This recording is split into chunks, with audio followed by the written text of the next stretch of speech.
അപ്പോൾ ഉച്ചയൂണിന് കൂട്ടാനുണ്ടാക്കാൻ വേണ്ടി തൊടിയിലേക്ക് ഇറങ്ങിയതാണ് കേട്ടോ, എന്തെങ്കിലും കിട്ടുമെന്നറിയാൻ. അപ്പോൾ ഇതാണ് ഞങ്ങളുടെ കോവലിൻ്റെ പന്തൽ. ഇതേപോലെ എല്ലാ പ്രാവശ്യവും എന്തെങ്കിലുമൊക്കെ ആയിട്ടുണ്ടാവും കേട്ടോ, പയറോ കോവലോ പാവലോ അങ്ങനെ എന്തെങ്കിലുമൊക്കെ ആയിട്ട് ഉണ്ടാവാറുണ്ട്. ഇത്തവണ നല്ല വണ്ണത്തിലും മുഴുപ്പിലും ഉള്ള നല്ല കോവയ്ക്കകൾ ഉണ്ടായിട്ടുണ്ട് കേട്ടോ. ഹോട്ടലുള്ളതുകൊണ്ട് തന്നെ കടയിലേക്കും എടുക്കും വീട്ടിലേക്കും എടുക്കും, അങ്ങനെ അങ്ങനെ ഉണ്ടായിക്കൊണ്ടിരിക്കുന്നുണ്ട് കേട്ടോ. അപ്പോൾ ഇതാണ് ഞങ്ങളുടെ കോവൽ.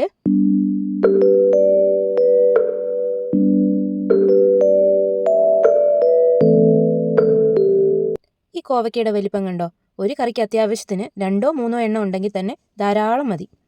അപ്പോൾ ഇതൊന്നും അല്ല കേട്ടോ ഇന്നത്തെ താരം, ഇവനാണ് കേട്ടോ ഇന്നത്തെ താരം. അപ്പോൾ കാട്ടുചീര ഇല്ലെങ്കിൽ പൊന്നാരവീരൻ ചീര, പൊന്നൻ ചീര, പല പേരുകളിൽ അറിയപ്പെടുന്ന ഈ ചീരയ്ക്ക് ഞങ്ങളുടെ നാട്ടിലെ പേര് പൊന്നാരവീരൻ ചീര എന്നാണ്.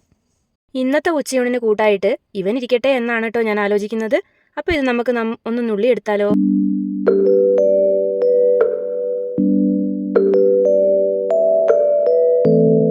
അപ്പോൾ അതാ ഇലകൾ ഓരോന്നായിട്ട് നമുക്ക് ഞുള്ളിയെടുക്കാവേ. മുകളിലെ തണ്ടിൻ്റെ വലിപ്പത്തിനനുസരിച്ച് വേണം ഇല വേണോ തണ്ട് വേണോ എന്ന് തീരുമാനിക്കാൻ.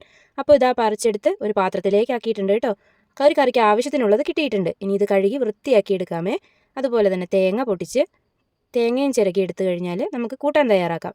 അപ്പോൾ അതിന് വേണ്ടിയിട്ട് ഒരു ചട്ടി അടുപ്പിൽ വെച്ചു. കടുകിട്ട് പൊട്ടിച്ച ശേഷം നമ്മൾ ആ മുറിച്ചെടുത്ത ചീര അതിലോട്ട് തട്ടുകയാണ് കേട്ടോ. ഇനി അതിലേക്ക് അരപ്പ് ചേർത്തു. അരപ്പിന് തേങ്ങയും വെളുത്തുള്ളിയും പച്ചമുളകും മഞ്ഞൾപ്പൊടി ഇട്ട് ചതച്ചതാണ് കേട്ടോ. ഇനി ഇത് മൂടി വെച്ച് തുള്ളി വെള്ളം തൊടാതെ നന്നായി വേവിച്ചെടുത്ത് കഴിഞ്ഞാൽ അടിപൊളി തോരൻ റെഡിയായി കിട്ടും കേട്ടോ. കഞ്ഞിക്കായാലും ചോറിനായാലും നല്ല അടിപൊളി ഒരു തോരനാണേ. കാഴ്ചയ്ക്ക് ചീരയ്ക്കൊപ്പം പിടിക്കുന്ന പോലെ തന്നെ ഗുണത്തിലും വളരെയേറെ മുന്നിലാണ് കേട്ടോ ഈ ചീര. തൊടിയിലും പറമ്പിലും ഒക്കെ ഇറങ്ങുന്നവരാണെങ്കിൽ എവിടെയെങ്കിലുമൊക്കെ ആയിട്ട് കാണാതിരിക്കില്ല. എല്ലാവരും നോക്കി ഇതൊന്ന് പരീക്ഷിച്ച് നോക്കിയതിന് ശേഷം ഫീഡ്ബാക്ക് കമൻ്റായിട്ട് അറിയിക്കണം കേട്ടോ. അപ്പോൾ അടുത്ത വീഡിയോ ആയി കാണുന്നവരേക്കും ബൈ ബൈ.